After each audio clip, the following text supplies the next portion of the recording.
নিজৰা পাৰৰ বাসগৃহত কণ ভাইটি আমাৰ মাজৰ পৰা গ'লগৈ। আজি কিছুদিনৰ পৰা তেওঁ অসুস্থ হৈ আছিলে, হায়াত হস্পিটেলতো চিকিৎসাধীন হৈ আছিলে। তাৰপিছতে নিমুনিয়াত আক্ৰান্ত হৈছিলে। ঘৰলৈ আহিলে, বাসগৃহত আহিলে, কিছুদিন ভালদৰে আছিলে। যোৱাকালি শৈলধৰ বৰুৱা বঁটাও তেখেতক দি গৈছিলে ঘৰতে। কিন্তু আজি ৰাতিপুৱাই পুৱাৰ এইটো খবৰ পালোঁ যে কণ ভাইটি আমাৰ মাজত নাই।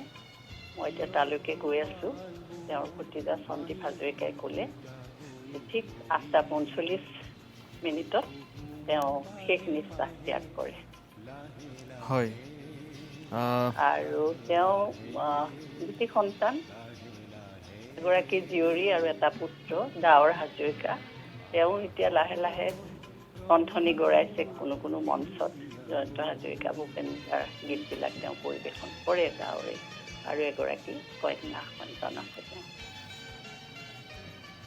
হয় বাইদেউ, আচলতে তেখেতৰ জাতিটোৰ প্ৰতি বা অসমৰ সংগীত ক্ষেত্ৰত যিখিনি বৰঙণি, সেই বৰঙণিৰ কথা আচলতে আমি কৈ শেষ কৰিব নোৱাৰোঁ। আৰু এটা সাংস্কৃতিক বাতাবৰণৰ মাজত ডাঙৰ দীঘল হোৱা এগৰাকী যিহেতু ব্যক্তি সমৰ হাজৰিকা, গতিকে সেই পৰিৱেশটোৰ উপৰিও আচলতে আমি এটা কথা আমি তেখেতৰ যদি চাওঁ, তেতিয়া তেখেতৰ লিখনি বা তেখেতৰ যিটো সামাজিক দায়বদ্ধতা, সেই দায়বদ্ধতা কিন্তু যথেষ্ট গুৰুত্বপূৰ্ণ। তেখেত এগৰাকী কণ্ঠশিল্পীয়ে নাছিল, তেখেত আছিল এগৰাকী প্ৰকৃত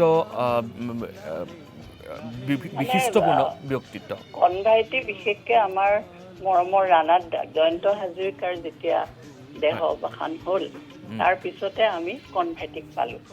এটা চিনাকি কণ্ঠ, জয়ন্ত হাজৰিকা আৰু ভূপেন হাজৰিকাৰ সংমিশ্ৰণৰ এটি কণ্ঠ আমি পালোঁ কণ ভাইটিক।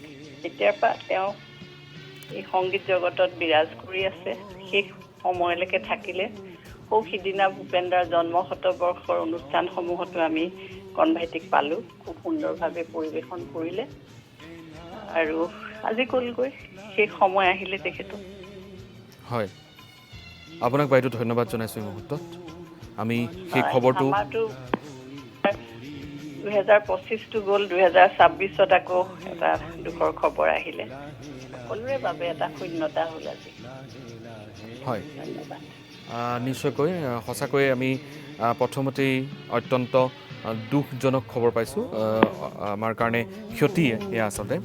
আমি জনতাক এই খবৰটো বিহুৰ বতৰত জনাবলগীয়া হয়তো আমাৰেই দুৰ্ভাগ্য। যিয়ে নহওক, এয়া সময়ৰ আহ্বান, আৰু সময়ৰ আহ্বানক প্ৰত্যেকগৰাকী ব্যক্তিয়ে স্বীকাৰ কৰিবই লাগিব। কিন্তু সমৰ হাজৰিকাৰ দৰে ব্যক্তিত্বক হেৰুওৱাটো আচলতে জাতিটোৰ বাবে যথেষ্ট ক্ষতিকাৰক।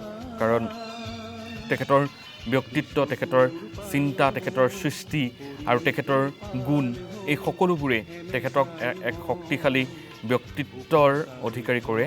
আৰু আমি এই মুহূৰ্তত উল্লেখ কৰিব বিচাৰিছোঁ যে তেখেতৰ বিয়োগ ঘটিছে, আৰু তেখেতৰ সাংস্কৃতিক ক্ষেত্ৰখনৰ বৰঙণিসমূহৰ কথাও আমি ইতিমধ্যে উল্লেখ কৰিছোঁ।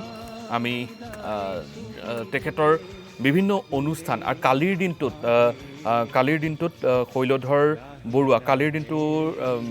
শৈলধৰ বৰুৱা যিটো বঁটা আছিল, মেমৰিয়েল ট্ৰাষ্ট আছিল, য'ত আচলতে সুহাচিনী মোলে আহিছিল তেখেতৰ সকলৰ অনুষ্ঠানত। সেই অনুষ্ঠানটোতে তৰফৰ পৰা দুগৰাকী ব্যক্তিয়ে তেখেতক বঁটা প্ৰদান কৰিছিল। আমাৰ সৈতে কৰ্তৃপক্ষসকল এই মুহূৰ্ততো যোগাযোগত আছে। কালিৰ দিনটোতো আচলতে তেখেতসকলে কাষৰ পৰা পাইছিল। আমি পৰৱৰ্তী সময়ছোৱাত তেখেতসকলৰ লগতো যোগাযোগৰ চেষ্টা কৰিম।